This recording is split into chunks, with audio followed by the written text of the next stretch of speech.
Vaig a parlar-vos del meu primer llibre de relats de narrativa, que es titula La llum de les estrelles mortes i ha estat premi Soler i Estruc en l'anterior certamen literari de Castelló de la Ribera.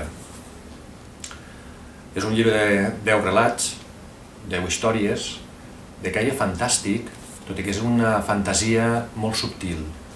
Allí podeu trobar coses que vos semblaran inversemblants, perquè en la vida quotidiana, evidentment, això no ocorre.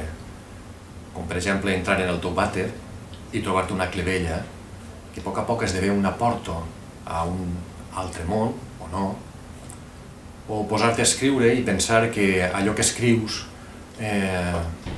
no té per què prendre cos físic, i potser sí, o fins i tot descobrir que vius en un món en el qual el teu temps està limitat, indefugiblement. Tot això podeu trobar-ho en La llum de les estrelles mortes. Espero que us agradi, evidentment.